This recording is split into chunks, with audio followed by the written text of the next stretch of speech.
Hi everyone and welcome to our webinar on flexible working being the future.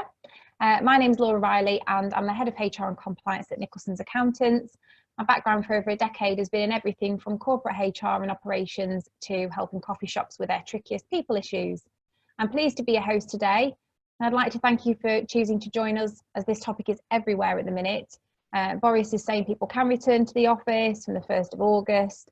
We're looking at the future of the high street and people looking at their work-life balance and seeing how it can be significantly improved. So I'm confident you'll get a lot out of our webinar today. Joining us is Lucy Pitfield, who is our resident HR consultant at Nicholson's. Lucy's owned her own business before, and Teresa Robertson from Endrick Consulting. And Teresa is a chartered HR professional and accredited coach. If you've been with us before, you'll know the format we tend to follow. So please engage with us in the chat box below. If there's something that you want to know about, then pop it in the Q&A box because we'll answer those in order of popularity.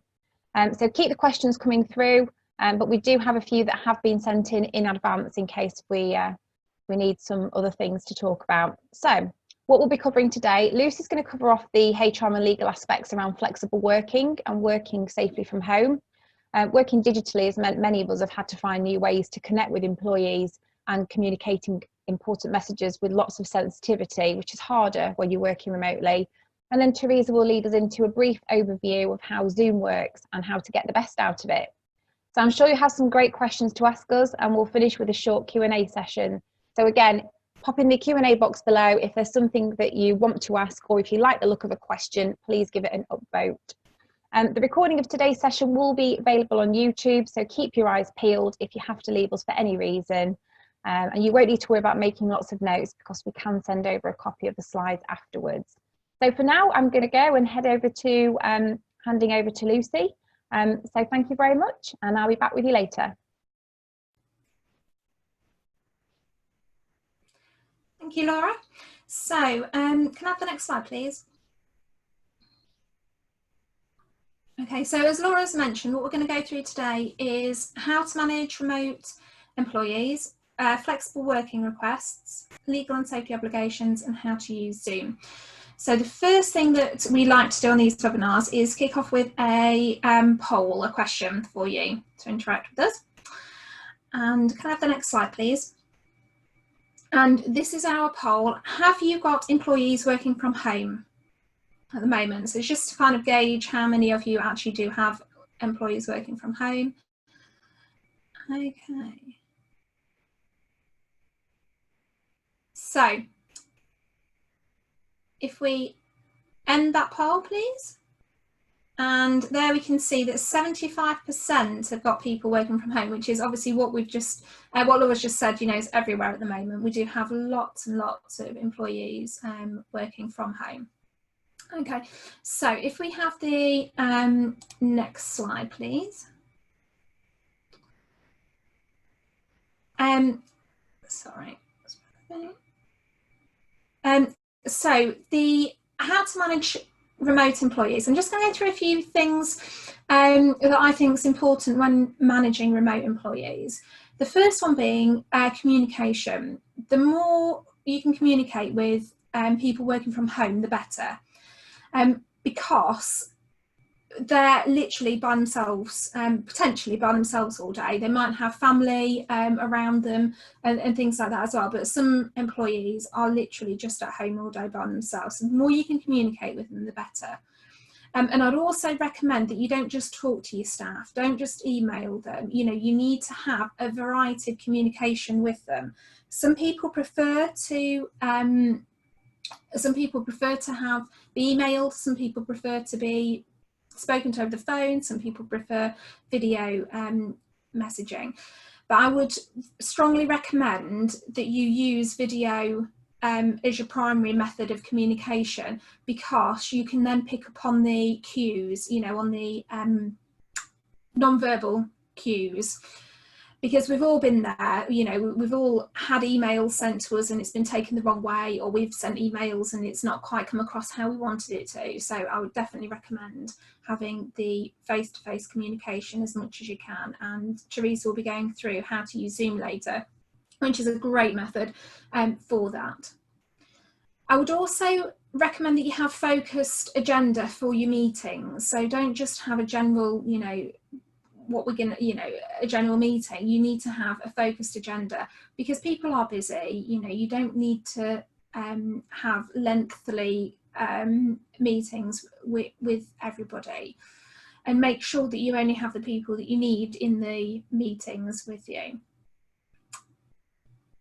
You can also, when you're communicating with people, to make sure that they understand what you've asked them to do, a great way of doing that is to kind of ask them to explain it back to you to make sure they've understand it. Now, here at Nicholson's, we've been having, since lockdown, we've been having weekly huddles, and when we first went into lockdown, we were having kind of daily huddles to make sure that everybody was up to speed with the new changes and how we could support clients as well. So moving on to accountability, a lot of people struggle to focus if left on their own devices and lack the discipline and you know, to actually do the work. So it's very wise to make sure that they're accountable and keep your team accountable for their daily output. And obviously you can do that with their huddles. Make sure that you know what your team are doing and have visibility on tasks for the whole team, but don't micromanage them. That's, you know, it's the worst thing that you can do. I mean, a lot of people, I have seen managers kind of be checking in on their employees all the time, and you know, and some clients have been saying to me, I don't know what they're doing from home. You know, assume that they are working hard from home, and I think that the CRPD have definitely seen that people are produce more work from home because they have this fear of, you know, being able to see that they are doing the work. So people are definitely working hard from home. You can make sure you can see what your team are doing, and make sure that they can see what each other are doing as well. You can use Planner, Microsoft Planner to do this, or Trello, or there's lots of other kind of to-do apps and things that you can kind of have a workflow so people can see what people's work is. Also, it's advisable to have kind of daily huddles and workflow meetings. So just having a meeting for 15 minutes, say between 6 and 8 people, is ideal for this. Just to go through, okay, what's on your plate today? What do you need help with? And then at least then you can see if people are struggling from home. You can see where you can actually help them and where the team can help them as well. It's a good idea to measure productivity, so you can identify if anyone's getting stuck or needs help, because sometimes it's easy when everybody's in the office to see if someone's stressed or if someone can't cope with the workload, but it's less easy to see that from home. So it's a good idea to you know, be able to see if people are getting stuck. And also unblocking workflow is critical. You know, it might be that the senior leaders are the bottlenecks. You know, they might be having to sign stuff off, and that's where the bottlenecks are. So it's a good idea to see where those bottlenecks are. I once worked for a company that had a CEO that had to actually sign off every piece of paper that left the company, and that was a huge bottleneck, and it was a huge frustration for all of the employees, because, you know, it had that added step in which wasn't necessary. So, you know, looking at your workflows and how you can streamline things is really, really important. But having said all that, you need to make sure that you don't micromanage your employees. Don't stifle them, you know, support them. That's what managers are there for, is to support, not stifle. Some of the tools that you can use, there's lots of cloud-based software or document storage. For example, there's Dropbox, there's Microsoft SharePoint, there's all sorts of OneDrive and things like that, different on cloud-based storage. There's also Slack for file sharing and chat. And we at Nicholson's use Teams, Microsoft Teams, for file sharing, but there's also, you can have meetings via Teams as well, but there's also Google Hangouts you can use, or like Teresa's going to show us later, the Zoom is an ideal platform to have online meetings where you can have more than one person in the room and have those meetings with them. And it's also important to keep contact with your furloughed employees as well. Obviously, we all know that we can't ask them to do any work whilst they're on furlough, but we can, you know, keep in touch with them and make sure that they're okay, and make sure that they're up to speed with what's going on in the company, because they're still employees of the company.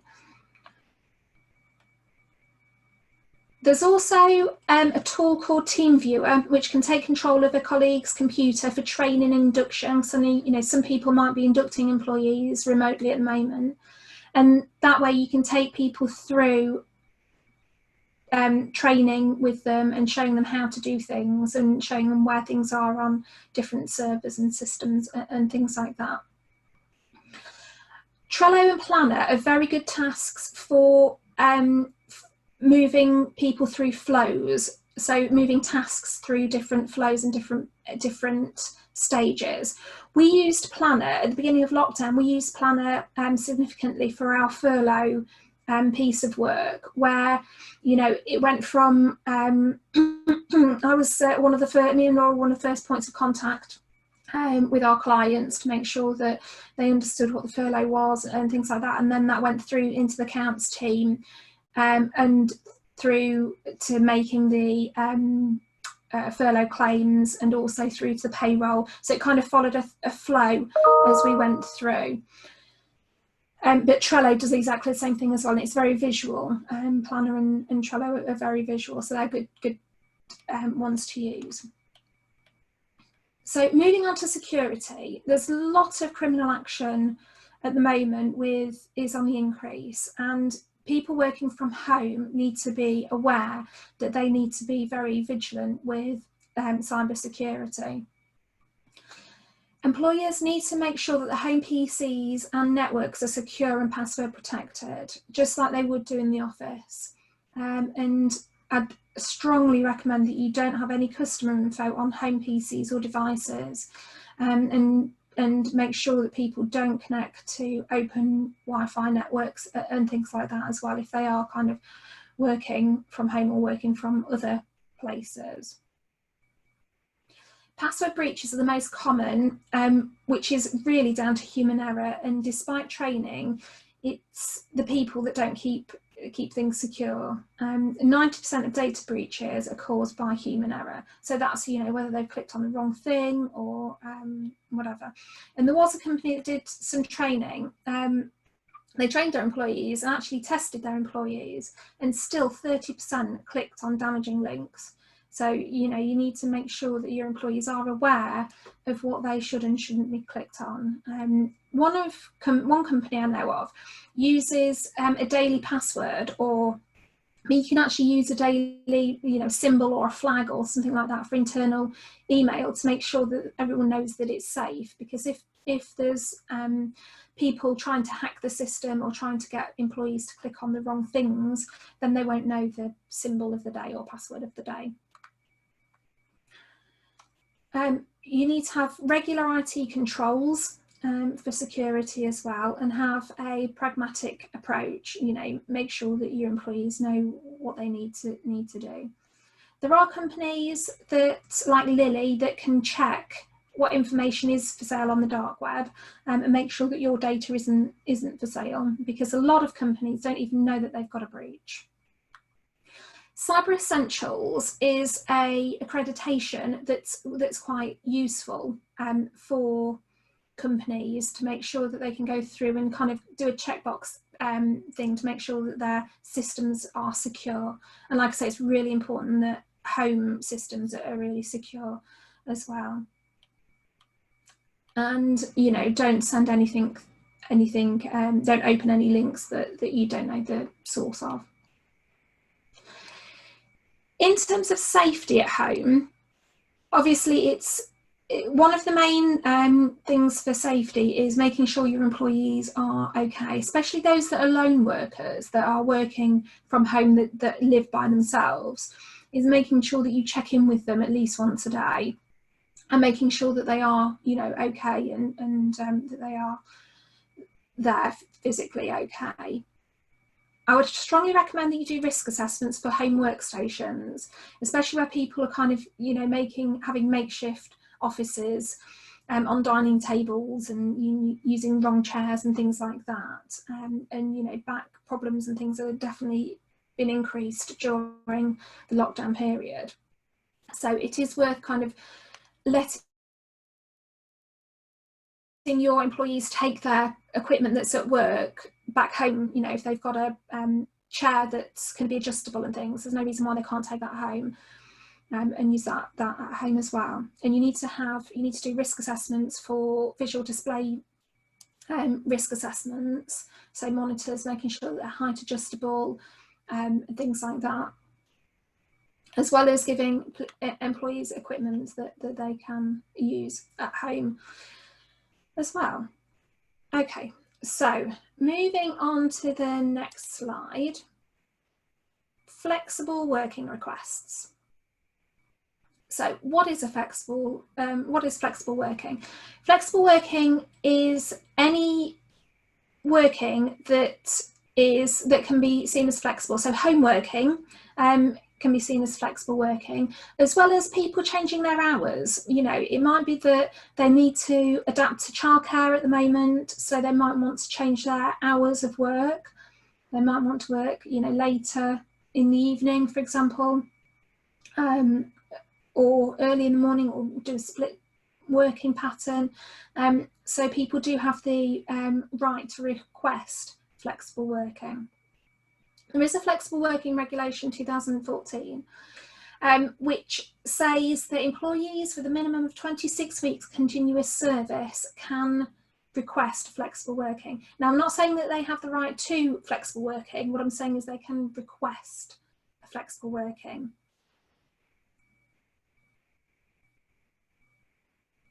If an employee is dismissed because they've made a flexible working request, then that is an automatic and fair dismissal. So you need to be careful that you are taking flexible working requests seriously.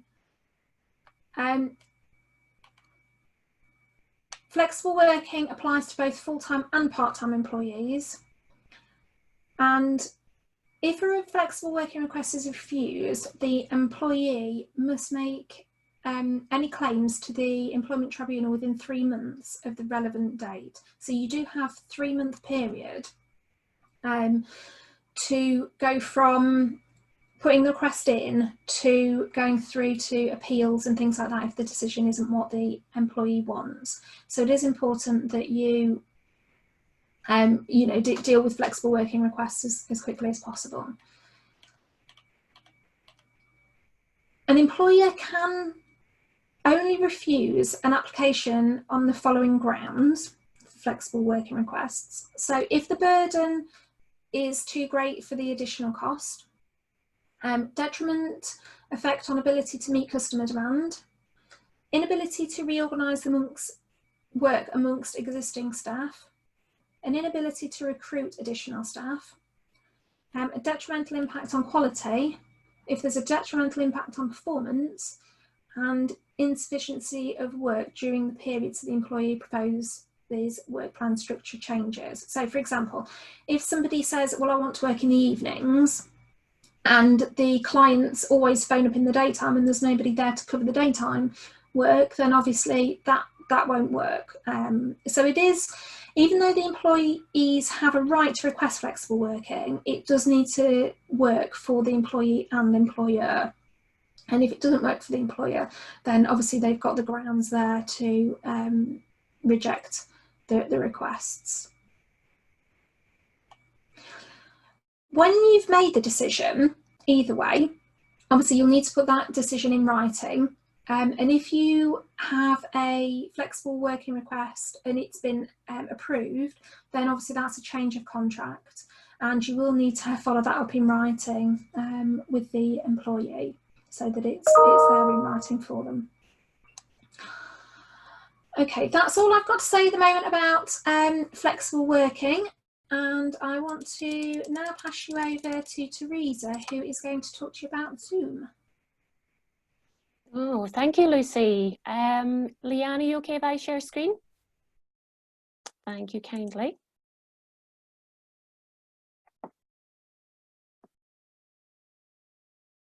So, hello, good afternoon, everyone. I'm Teresa, and I am delighted to be here today. So thank you to Laura for the opportunity of being part of this discussion. And I am going to talk to you about Zoom. So I know myself in the last few months, with everyone working from home, with remote working, with flexible working, with everything that's going on, a lot of people have never really heard of Zoom until March of this year. And interestingly enough, I know Zoom from a business perspective, their actual profits have increased by 301%. That's how many people are using Zoom at the moment. So Zoom can play an important part in the world of engagement, keeping in touch with your employees, lots of the things that Lucy has just spoken about. And I think the key one is communication. It is a fantastic tool for the world of engagement and communication, if that's a matter of having a call, a group call like we're doing today, having a one-to-one call. But within Zoom, there are so many features I think a lot of people perhaps don't know about. So I'm going to talk about a few of them today, and more importantly, I'd like you to play along in a few of the activities I've already arranged, more so that it gives you a good feel of what you can do with Zoom, and it's an excellent engagement tool from managing teams. And I'll share as I go through some of the exercises where you can see great value in this. So the very first thing I would like you to do, or what I'm going to talk about, let me share, I'm going to talk about the Annotation Tool part of Zoom. If you're familiar with it, great. Hopefully I can maybe bring it to life a little bit more for you. If it's something that's brand new to you, you've known, oh, it's always been there, but I don't really know what to do about it. Let me show you that today. So to find it, what I would like you to do at the very, very top of your screen, you are likely to see you are viewing Leanne's, or is it perhaps my screen, in a green box at the very top of your screen. And next to it, there is an option that says View Options. If you click on the View Options, there's a drop-down menu, and the third one down there, you should see Annotate. So when you click on Annotate, you get a wonderful toolbar of activity that you can use. So you have the opportunity to type by using the text. We've got stamps, and I'm going to get you to use those. You have draw, you have eraser, you've got a spotlight, which is like a little red light. So there's wonderful things that you can do. So we're going to try and bring those to life for you just now. So the first slide I have there, as you can see, it is completely blank. And what I would like you to do, I would like you to click on your draw function. And what we're all going to do on the one slide is create a little bit of Zoom art. So feel free to choose a squiggly line, a straight line, whatever you want. You can choose color by going into the format button. And what I would like every one of you to do at the same time is choose a little bit of a space on the blank sheet and draw something. It can be a squiggle, it can be whatever you want. So over to you. Oh, somebody up there. Oh, somebody's got a nice love heart. Very creative.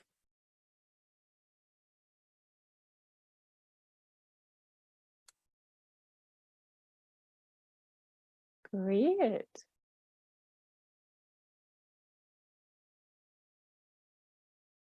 Excellent. Oh, good. More coming. I think that if I turn my head sideways, that sort of pink one under the heart looks like a face. I could be wrong, but if I tilt my head, that's what it looks like. See, you can create some Zoom art. Fantastic. Superb. Love it, love it. So that's one part, draw. Now what I'd also like you to do, under the spotlight, there's a little arrow. And I'd like you to click on the arrow place it anywhere, and you will see your name come up.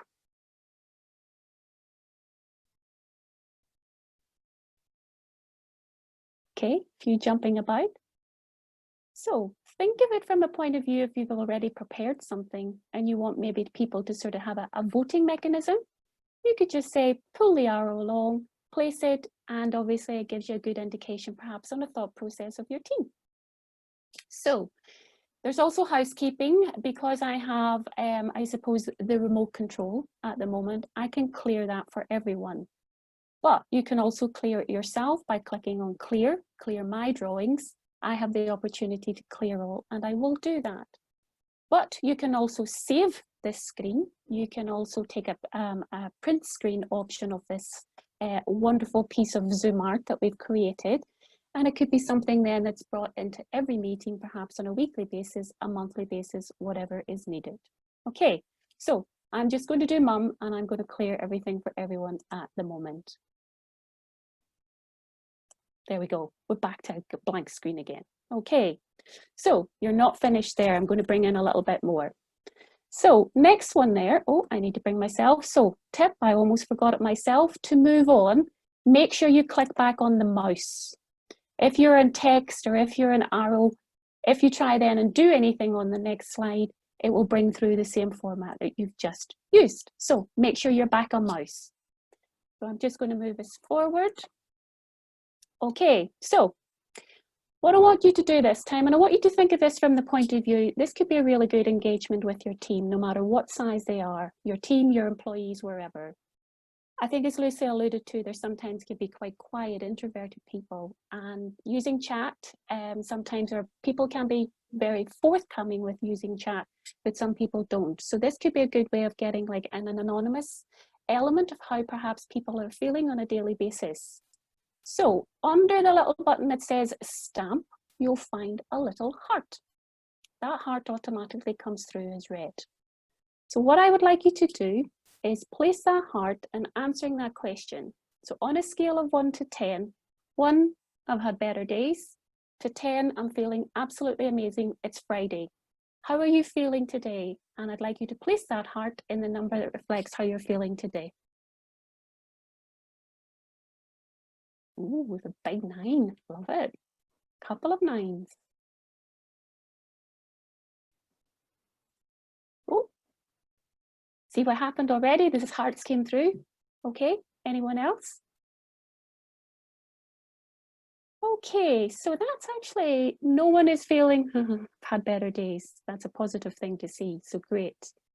And we range from 6 to 9, 9 obviously being almost awesome. Maybe at 5 o'clock when the working day is over, I'll be that 10. But that's okay. This gives you really the purpose of this session today is to give you an indication of perhaps what else you can do in Zoom that does involve just having a conversation or perhaps even just talking with your team. You can make it much more interactive. So again, I'm just going to clear everybody's drawings. Okay, and I'm going to move on. You've got another exercise, and it's just again to give you lots of different ways of using it. So next question there. What I'd like you to do this time is use your gold star. So again, under your stamp function in your toolbar, annotate toolbar, you'll find a little star and it automatically comes through as gold. And you will see 6 different types of film there. And your question to answer is, and place your star, what is your favorite type of film? And if you have more than one favorite type of film, I'm going to allow you to place your stars in multiple boxes. So over to you.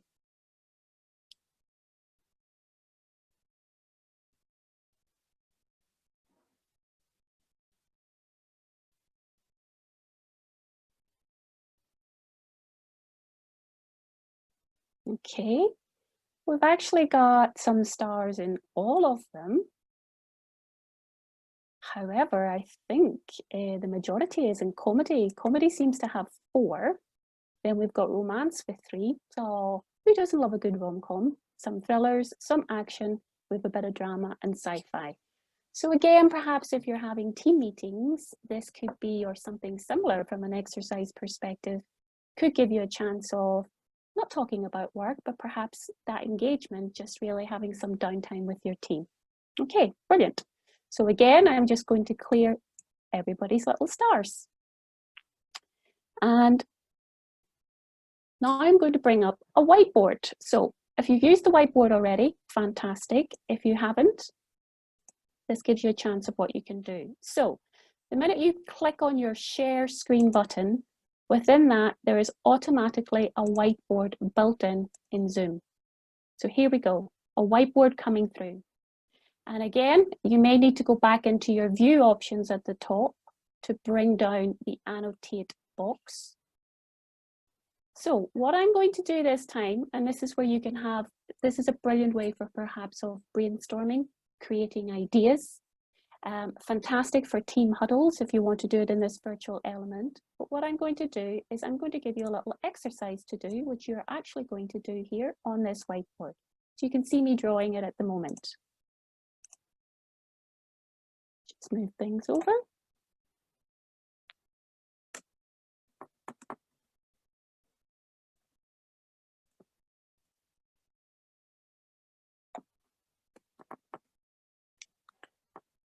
So I'm going to give you a question, and you can see that I've divided it into two parts, line down the middle. That's pretty straight, I'm doing okay. So your question is, what have you enjoyed the most during COVID-19? And what have you enjoyed the least during COVID-19? And this time you're going to use your text box. So if you click on T for text, it'll automatically come through that blue color that I have. You have the opportunity under format of changing the color of your font if you wish. And what I'd like you to do is write down 1, 4, 5, however many things that you feel have been the things you've enjoyed the most during COVID-19 and the least. And this is a really good way, remember, for brainstorming, consensus, seeing team thoughts, seeing how you feel. So let's take about 5 minutes to do that.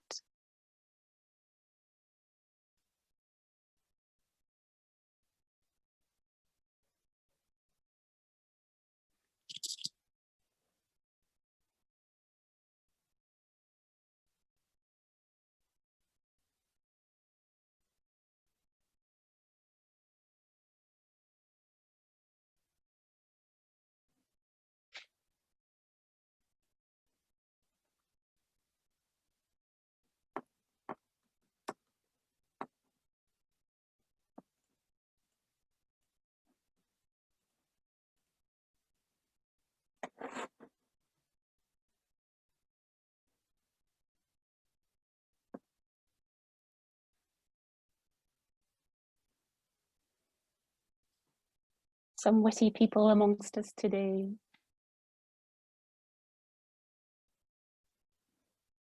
Okay, excellent, wonderful. So lots of common themes coming through a little bit.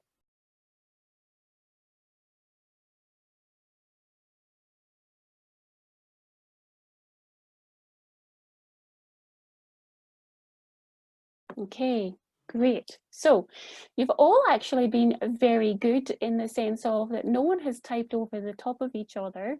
Normally when there's a group participation, I end up moving lots of different things around, but you can do that. So if you're the host of the whiteboard under the select button, I can move all these around, for example, and align them all up. Okay. And then sometimes you could then, for example, you've got 2 family times here, so the 2 of those would go hand in hand. And it can give you, as I said, another element of voting, of thoughts and ideas. This one here, obviously, very common about obviously not seeing family. Completely agree with that. I think that's been a hard thing for all of us. I love whoever said not playing netball. I used to play netball myself for 20 years, coaching it as well. So from the point of view, yeah, it's sometimes in the past I have wanted to get a little break from it, and the least putting on weight. Well, I think we're all perhaps a little bit in that boat as well. But the key purpose behind this exercise again is think about it perhaps how it could be useful for you back in the work environment. Brilliant engagement activity, great way of keeping the team involved, fantastic perhaps for team huddles. And sometimes teams, when they understand and see and get to use the Annotate tools. They absolutely love it and they come up with different ideas all the time. So, final little tip on the whiteboard, you can all save the whiteboard. So if you wanted to, you can actually click on the save button and that will save the whiteboard as we have it just now. That will automatically go into a folder somewhere on your, I would say your desktop, your laptop, whatever you're using. Zoom automatically giving it access will create a folder in your computer, and in there it will go in with a lot of gobbledygook numbers and dates, but you can always retrieve it. Should then at the next meeting, you can actually then bring this back up again in another meeting, and it could be a really good way of continuing with conversation or picking up, for example, to say, so the last time, family time was the most important thing. That could be something about returning to work, flexible working requests. So you have the opportunity that you never really lose any thoughts, ideas, contributions that are made perhaps from the team, and you can keep that consistency throughout. Okay, so I'm just going to save that. So I actually have a copy of it as well. And I'm going to now stop sharing that. Okay, and just go back to my presentation. So I've got one more slide there, and it's really looking at other Zoom features. So today, more than anything, I did a little bit of screen share, and that was by sharing my PowerPoint presentation, coupled with the minute you click on screen share within Zoom, you have a whiteboard that sits in behind it. So we've actually done two things within that. Polls, Lucy already had a poll in her session where you answered accordingly. Annotate tools has been the key focus of the session today. Now, I haven't used things like participant interaction tools, breakout rooms, file transfer, or pre-registration. Those are other features that you can use in Zoom. And again, breakout rooms could be something you may be doing at the moment. But again, it's just to really make you aware that there are many other features within Zoom. So more than anything, I'm just going to stop sharing and really say thank you very much. I've thoroughly enjoyed delivering that to you all, and I hope you all got some value. If there are any questions, please feel free to share if you haven't done so already, and we can pick them up with Leanne. Thanks very much, Teresa. So Leanne is going to go through some of the questions that were pre-sent in to us in advance of today's session, but we always do prioritise questions that are sent in live to us to thank you all for taking the time to join us on the call. So if you do have any questions that you want answering, please do pop them in the Q&A box below, and Leanne will take them in priority order. So over to you, Leanne. Hiya. So one of the sent in questions we've had are how are employer health and safety obligations expected to be adhered to with regards to remote workers? Okay, so health and safety obligations, even if you've got remote workers, you still need to be doing risk assessments at home. You need to make sure that the work environment is still safe, and you can do that by asking your employees to fill in their own risk assessments and making sure that their computers are in the right places, you know, the heights are right and things like that, and giving them as much guidance as you can around that. Or you can do it via a Zoom call and go through the questions with them. Also looking at their mental health as well, and well-being. It's really important that you do have that communication with them and have that open communication with your employees, just as you would do in the workplace, having that with them at home as if they're working remotely as well. Okay, next one is, do I have to approve a flexible working request for one person if I have for another?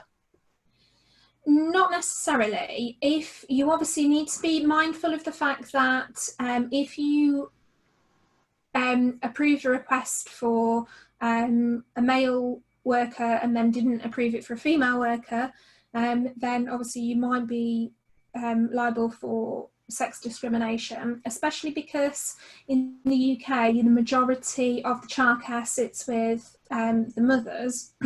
It's worth noting that you do need to make sure that you are being fair to both to all employees. And likewise, not just sex discrimination, it might be disability discrimination. You know, if you have an employee that needs to work flexibly because of either caring responsibilities or because of their own health reasons, then you need to make sure that you're not discriminating against employees.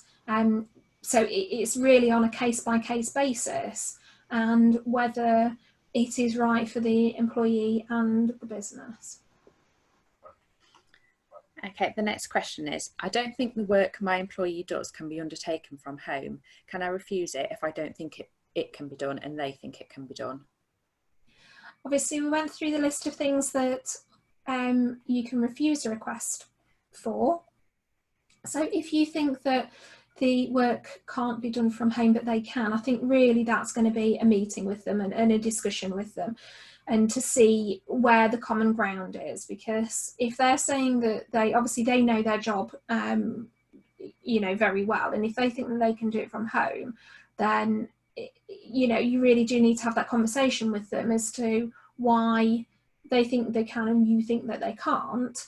It might be that they haven't thought of an element, or you haven't thought of something. So it might be that it needs a little bit of adaptation potentially, but it might be that you can actually do it from home and kind of thinking outside the box. It's better to keep the employee and potentially work from home than to lose that talent within the business.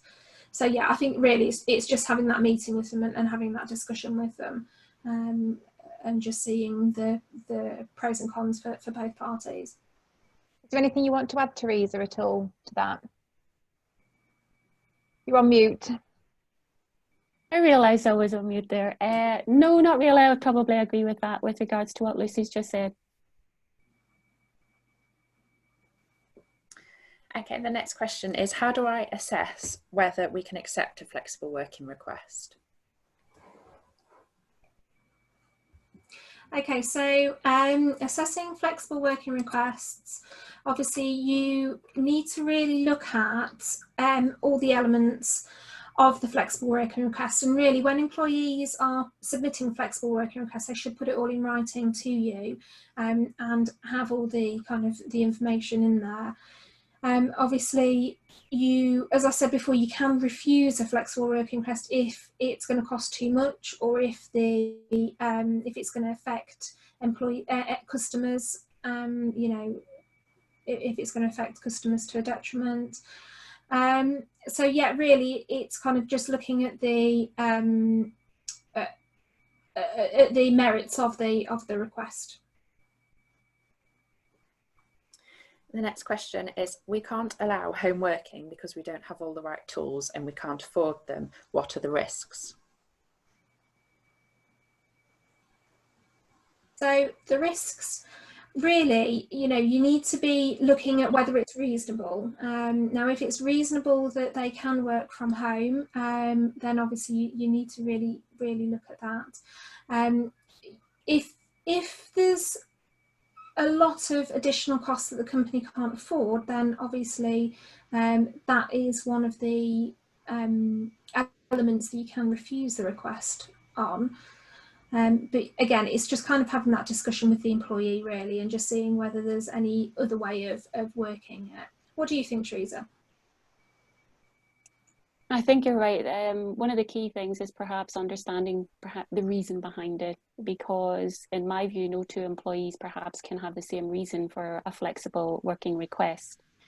And it's not that anyone is more favourable than another. I think from the point of view, it's understanding the need, the necessity that sits behind it, coupled with from the point of view, can it be accepted? Is it something that we can do? Tools, whatever may be required that goes with it. So I think it's actually being a meaningful request to absolutely understand what is needed for the employee, and can the business support that.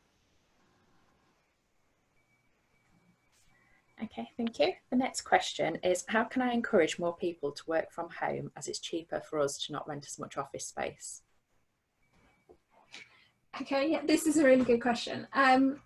I think really it's looking at the advantages for the employees, and looking at what you can do to incentivise them working from home if that's what you want. So making sure that they do have the equipment that they need at home, making sure that they are reimbursed from working from home. You know, there is, you can actually give them a working from home allowance, and kind of just selling the benefits to them, really, I think is the main thing. I'd probably add a little bit more onto that. I think agree absolutely, Lucy, with regards to the benefits.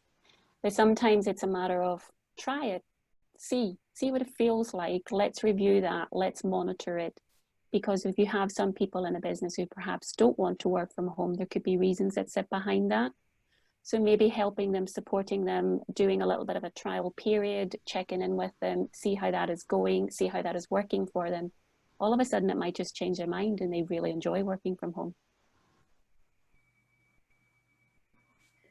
Thank you. The next question is, an employee has been with us for 4 months and has put in a flexible working request. Do I have to honour this? So legally, employees have a right to request flexible working if they've been with the company for 26 continuous weeks, which is obviously 6 months. So you don't necessarily have to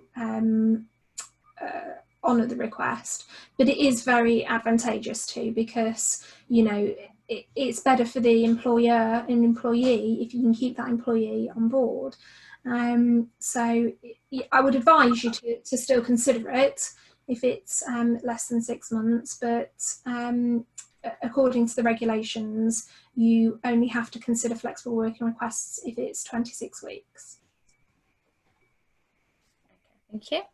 The next question is, an employee has been trialling a new working pattern for 4 weeks, but it's not working out and they are affected negatively by working from home. What can I do? So again, trial periods, you can have trial periods for flexible working, and that's really a way of both the employer and employee seeing whether it's going to work or not. And I think really employers need to just have a sit down with the employees and have a discussion with them about why it's not working from home. You know, it might be that there's technical issues and it's not possible. So if it's, you know, up to 4 weeks, then obviously you can look at whether that is actually working or not. You need to be careful that if it goes on too long, though, that it actually changes their terms of contract. So you need to be mindful of that as well. Do you want to add anything to that, Teresa?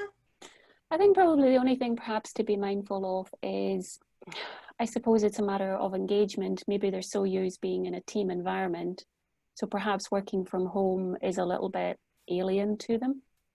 And it could have a well-being element in the sense of they just like to be in a team camaraderie, they like to be in the work environment. So perhaps, as Lucy said, it's understanding the reason why, understanding the why that sits behind that will help you as an employer to have really good, meaningful conversation, understand perhaps what can you do. And if it is more about the individual, and let's say it is perhaps from a well-being perspective, it's maybe them putting some mechanisms in place, engaging, interacting with them every day, having a brief one-to-one, a touch point in the morning, a touch point in the afternoon. So I think it's understanding what, because if you know what the what is, then you can put things in place to try and help and support the individuals. Okay, thank you. The next question is, my employee isn't happy with the outcome of their flexible working request. Do I have to give them the right to appeal? It's best practice to give them the right to appeal. Under the working time, under the regulation, it's not a legal requirement, but it really is important that you do give them the right to appeal, because it might be that something hasn't been considered, or, you know, it's always best practice to give appeals to decisions, just so that it can be reconsidered. again, because it might be that not all the information was there in the first place. So I would say definitely give them the right to appeal. Okay, thank you. And the final question for today is, what's the best tool to use for file sharing or team communications? Oh, that's a good one. Teresa, do you want to answer this one? Well, I suppose it really depends what you use in the business. You've got pretty much anything and everything out there that can share files, you know, from your Slack to your Zoom. You can actually do a file transfer of documents within Zoom. You can do it within Teams. So I think it's really perhaps what has the business, my thoughts would be what channels do the business use? Because if you can do it very comfortably in that method, then try not and reinvent the wheel and bring in something new. Because the more platforms and the more channels that you have, you run the risk of perhaps losing something. So work with what you have. I'm pretty sure it's available in every channel and piece of digital technology that there is out there, and go with that. Great. Well, what a great session. A big thumbs up to both Lucy and Teresa, and thank you very much to Leanne for helping facilitate those questions.